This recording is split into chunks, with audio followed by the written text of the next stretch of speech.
Hey, y'all, I'm Bud Elliott, and this is my college football summer school series on Cover 3.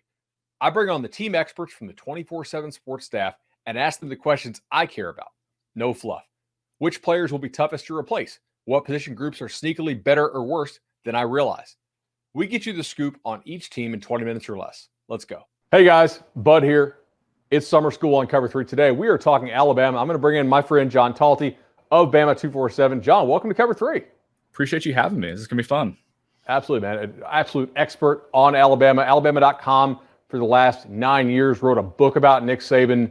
I don't think there's anybody better to cover the Tide with us. And last year, still a top 3 power-rated football team. Just kind of didn't get the breaks in some of those close games. Did it feel like there was a fundamental shift in what they were doing last year?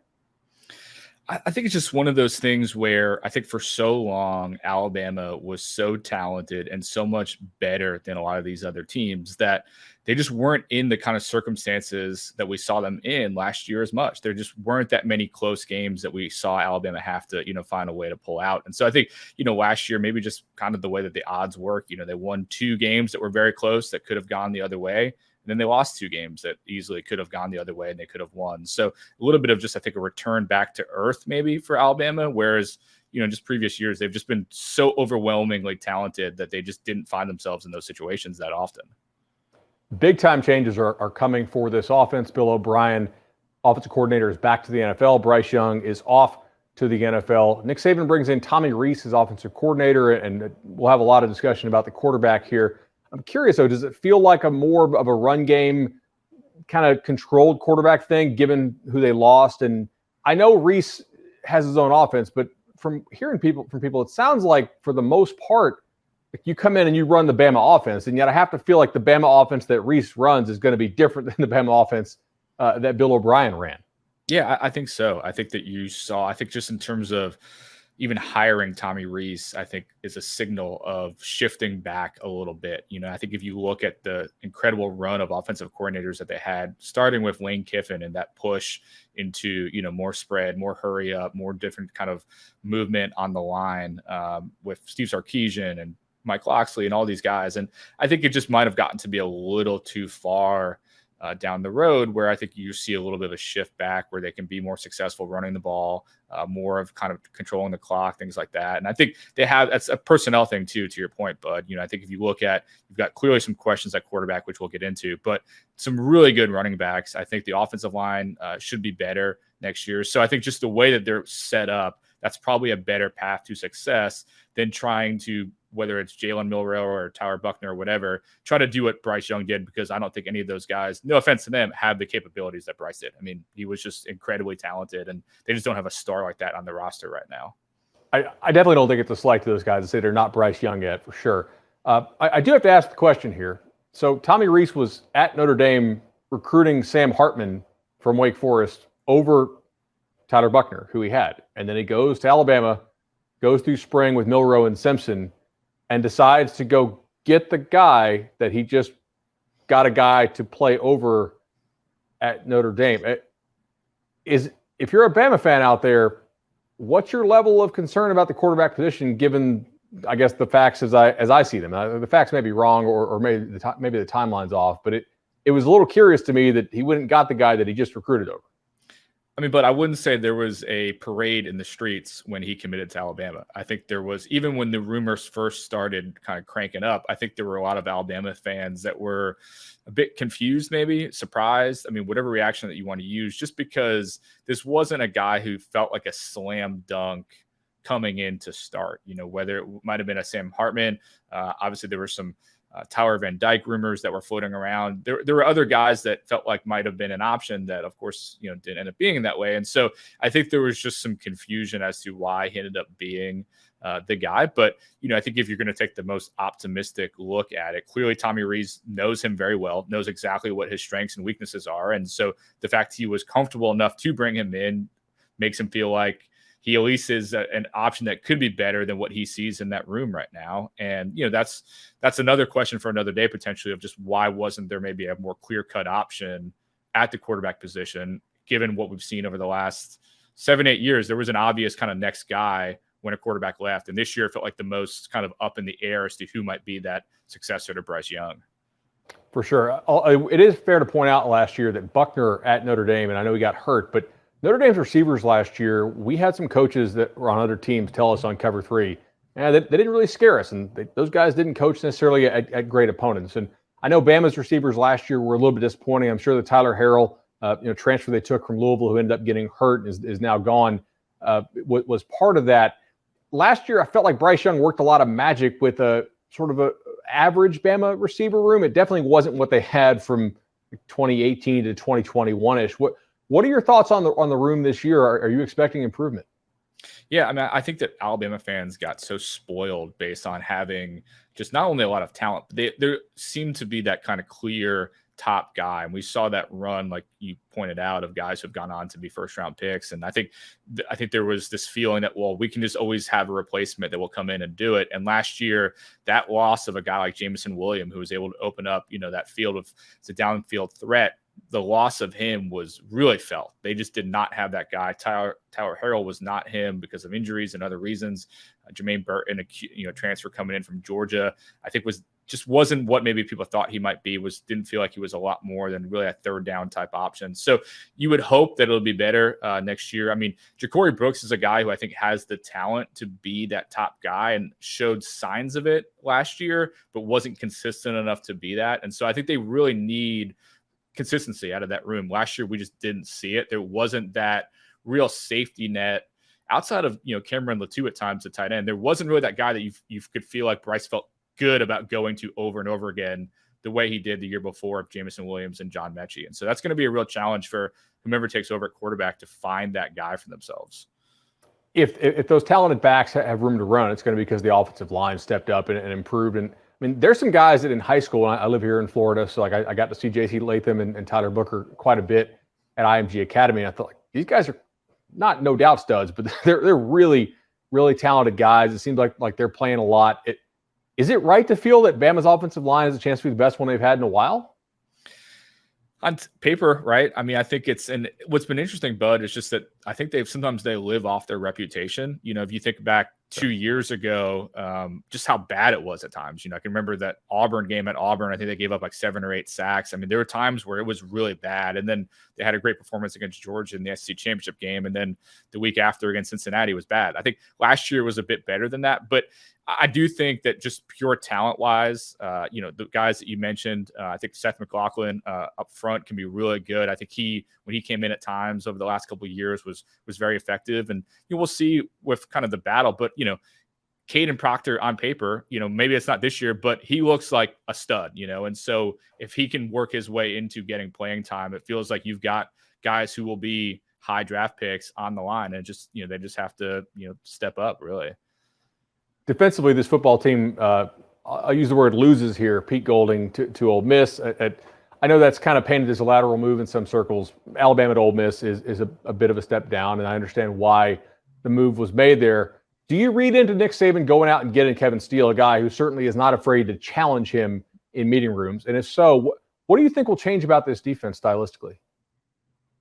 I mean, I think, again, it's kind of about what you know, right? So, I think Nick knows exactly what he's getting with Kevin Steele, and Kevin Steele knows exactly what he's getting with Nick Saban. And I think one of the things that I heard about, Pete Golding, I think Pete Golding in some ways gets an unfair amount of, hate from fans at times. But I think one of the biggest things, and I think one of the challenges working with Nick Saban, is that I think in many ways he's a defensive genius, but you have to sometimes take his most complicated stuff and simplify it a bit and try to make it, easier and be able to convey it in a way that makes sense for the players. And I think at times Pete might have struggled with that because you saw guys looking lost at times. That Tennessee game in particular, just the way that Jalen Hyatt was able to exploit them over and over again, it just felt like they couldn't figure out a fix there. They couldn't take the plan to be able to convey it in a way that made sense to the secondary. And so I think Kevin Steele will be better at that. I think he knows Saban's lingo really well. I think he's going to be able to convey his philosophies better. But I think you're right. He can push back on Nick Saban too,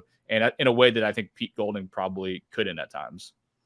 Up front, I feel like, I went to Alabama for law school, and just basically since 2008, they have had a difference maker almost always in the middle, whether Deron Payne or Quinnen Williams or whomever it was. Last year felt like they had a lot of good players on the inside, but not a freak who's just changing the game and and where the CBS 3:30 broadcast is focusing on every single snap of how he's just destroying the opposing offense. Is there a guy on this roster that you think can take that next step and be a true difference maker on the inside? Yeah, and I think to your point, Bud, I think a lot of those guys have been ending up at Georgia more than Alabama in the last 3-4 years. And I think that's been one of the most noticeable things that has been missing for this Alabama defense. Like you said, the Jonathan Allens, Deron Payne up in the middle. I mean, they just had these freaks for so many years. Dalvin Tomlinson, Jaron Reed. I mean, it was an incredible run. I think Jaheim Otis, I think, has the potential to be that guy. I think he's, done a great job, really reworking his body. And I think has some of that raw talent that I think has the ability to maybe translate into that down the line. But I think, the last 2-3 years, maybe it felt like guys were a little bit closer to, kind of just another guy rather than the studs that we've seen over the last few years. And I think teams know that. I think they've exploited it over the last few years. Dude, I love Jaheim Otis. Like, he's a fun kid to talk to. I know Bama doesn't let you talk to freshmen, right? So he was a freshman last year. So he's a fun interview when you guys get a chance to talk to him. I think you're really going to enjoy it. But in Naples, they do the freshman All-American game in high school, and Otis was down there, and he just destroyed like the first 5 or 10 plays of that game for the opposing offense. And I remember at the end of the game, like, who should win MVP? I'm like, probably the guy you had to tell to cool it a little bit because he's just way too big and fast for all these other 14 and 15-year-olds out there to block. On the edge, and the reason I started with the interior is because obviously Bama loses Will Anderson, who's a freak. Is it right to think it's Turner Braswell on the outside? And if so, can they kind of come close to what they had? I think that's at least on paper how it feels like right now. It's a hard question to answer because I think some people will tell you that they didn't feel like, maybe the full on production of Will Anderson last year maybe matched the expectations or the reputation. And that's not to say that Will Anderson isn't an incredible player, because I think he absolutely is. But I do feel like teams were able to key in on him more last year, which, I think is part of maybe the challenge of this upcoming year, is that who can really make an impact enough so they're not facing, all these double teams and things like that. So, I mean, I think both those guys have the talent. I think Dallas Turner in particular, you feel good about just the raw, characteristics and attributes, but you need to see it on the field too. And so I think that's going to be I think that's going to be a big challenge. And I think just you look at Alabama of the last 2-3 years, they felt very top heavy, with Will Anderson, Bryce Young. And so now those guys are gone. There's not as many clear-cut stars. Could they be better? I think it's definitely possible, but they're going to need some of those guys to really step up this year. And I think, Turner and Braswell definitely two of the more important ones, especially on that defense, and some secondary questions, of course, as well. At inside linebacker, it'll be Deontay Lawson and somebody to replace Henry To'oTo'o, who basically never came off the field last year, it felt like, and he wasn't like a physical freak. So my assumption here was that he was the one that understood the calls the most and could get everybody lined up. Who do you think is best fit to play alongside Lawson there?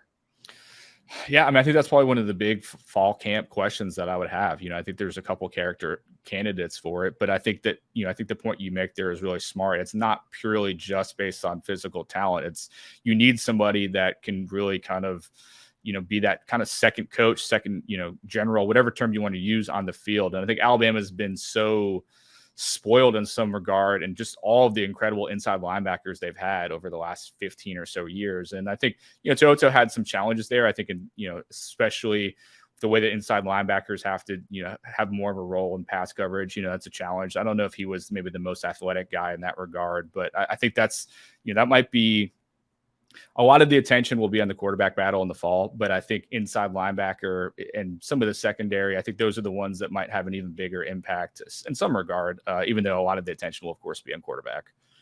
This team just feels absolutely loaded at corner, especially with Kool-Aid on the one side, and yet I think they have major questions potentially, not questions that are unanswerable, but that's why we have you on Summer School on Cover 3.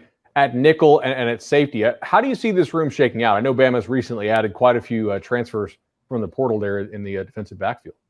Yeah, and I think that's, I think says something. I think at Alabama, you're not doing that kind of full-on food shopping in the portal. You're looking for specific ingredients. And so I think it's telling the fact that, you get a guy like Trey Amos to come in at cornerback. Obviously just got, transfer from UAB at the safety spot. I think there's clearly needs there, and they want to bolster the room to try to force those guys to to compete. And so I think Kool-Aid is a good starting point. But I would also say that there are times where Kool-Aid, I feel like, could be a little disappointing. I think that he's not quite the full-on shut-down corner that people maybe expect him to be. And, I think he's a great player. Don't get me wrong. But I just think sometimes the expectations are so high for a guy like that. I think he's the next great Alabama corner. And I think on paper he could be. But, he's not maybe at that same level, a guy that you could inherently trust, like a Minkah Fitzpatrick or some of the other,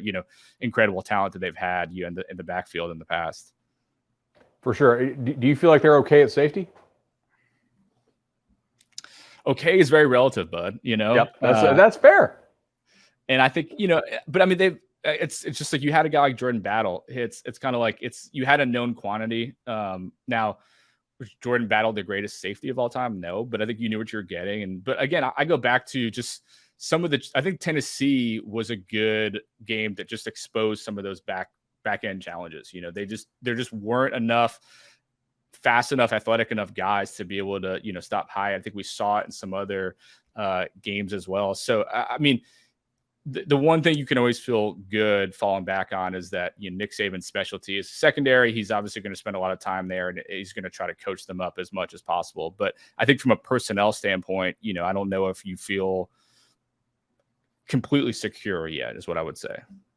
That makes sense. And obviously, anytime you go and you add those portal guys, I think it does say something about the roster, whether you're going after guys and hit or going after guys and you don't end up getting them. Obviously, when you're at Alabama, you usually end up getting those guys.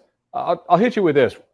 Where on this roster is the largest drop-off between starters and reserves? That spot, it's like, okay, if these guys go down, these guys really probably are not SEC ready behind them. Yeah, that's a good question. I think defensive line, I think that there's some there. And I think, outside linebacker, I think, you mentioned Turner and Braswell. I think that if either one of those guys goes down, I do think there are some real questions about who steps in behind them and can deliver to that same level. So to me, on the offense, if you kind of go down position by position, like there's, I don't know if there's a stud at wide receiver, but I think there is a lot of talent there. They're very deep at running back. I think you feel pretty good about where you're at offensive line wise. And so I kind of focus more on the defense. And I think that there's more questions. And, we were mentioning them earlier, but, if Kool-Aid goes down, that's going to be a pretty big challenge for you. So I think that defense is where I feel like they're not nearly as deep as they used to be. Bud, you can probably remember there were times where I feel like they had 8-9 great defensive linemen that they would just rotate in one after another. And they don't have quite that depth the way they used to, for sure. Absolutely. If this team lined up and played last year's team, what's the spread? Last year's team is definitely the favorite.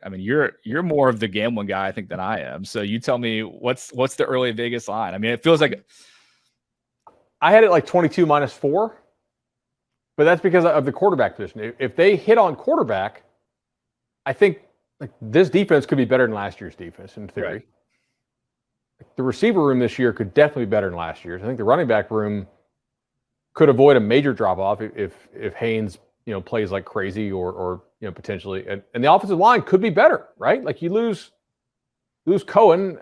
I thought he was a solid player. George was a backup, and Florida took him out of the portal, and Brockermeyer obviously at TCU. But it kind of comes down to you need to at least get quality play from the quarterback. It doesn't have to be Bryce, but there are spots in this roster that could be better, I think.